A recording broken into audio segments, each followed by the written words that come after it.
Қайырлы күн достар, баршаңызға каналыма қош келдіңіздер. Бүгін сіздермен ең оңай және ерекше үгілмелі қытырлақ хворостың оңай жасалу жолын рецебін көрсететін боламын.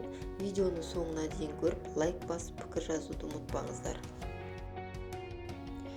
Ең алдымен құрғақ ыдысқа жұмыртқамыздың барлығын жарып аламыз. Шымшым тұзымызды қосамыз жұмыртқаның үстіне және ұнымызды саламыз. Ұнымызды бірден бәрін сала салмаймыз, біртіндеп шетінен салып отырамыз. Барлық қажетті дүниені видео астына описанияға жазып кетемін.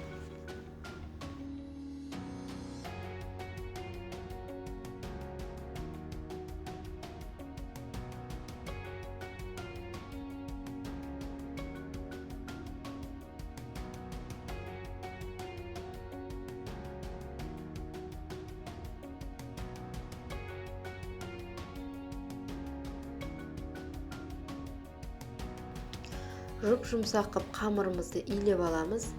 Қамырымыз жұмыртқадан иленгендіктен осылай қолға жабысқақтау болып тұрады.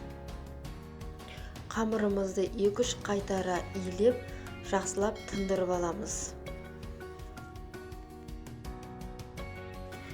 Жақсы тынған қамырларымызды 3-4 бөлікке бөліп 15-20 минутқа тындырып аламыз.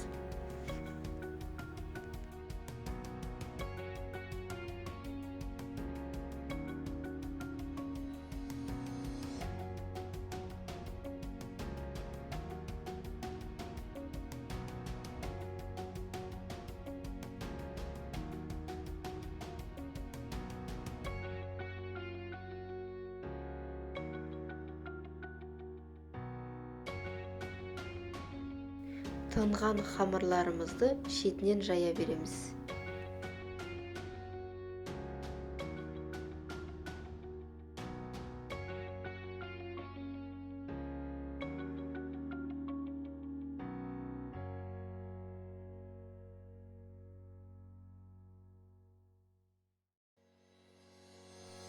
Қамырымызға ұнды аз-аздан себе отырып, видеода көрсетілгендей кесіп аламыз.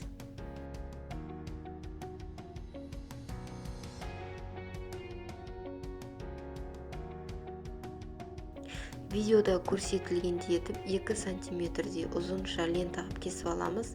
Одан арай қаратай кішкентай төртбұрыштар қып кесіп аламыз.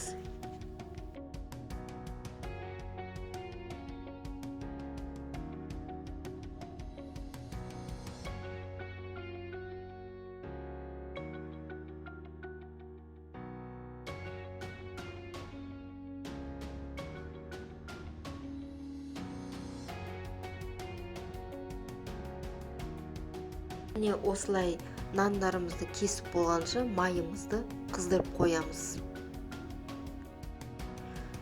Дайын болған, яғни қызған майымыздың үстіне аз-аздан хворостымызды салып пісіре береміз.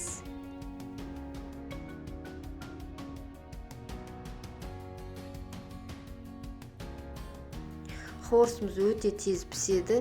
Қызарғанша осылай араластырып тұрамыз. Қызарғаннан кейін ақырындап майдан ала бастаймыз.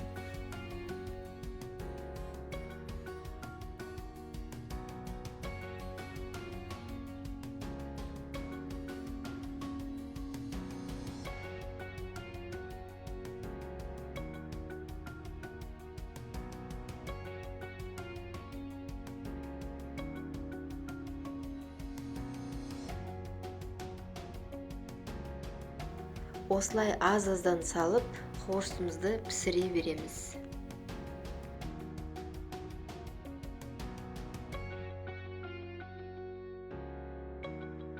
Бұл хворостың ең оңай жасалу жолы. Балаларға берсеңіз де, дастарханға қойсаңыз да, үстіне сгущенка, бал қосып берсеңіз де тез желініп кетеді. Ал осы рецепт бойынша келесі видеомда осындай дастарханның көркін ашатын әртүрлі түстегі роза гүлді хворост жасаймыз. Ал хворостың ең оңай жасалу жолын жасап көріңіздер. ас болсын.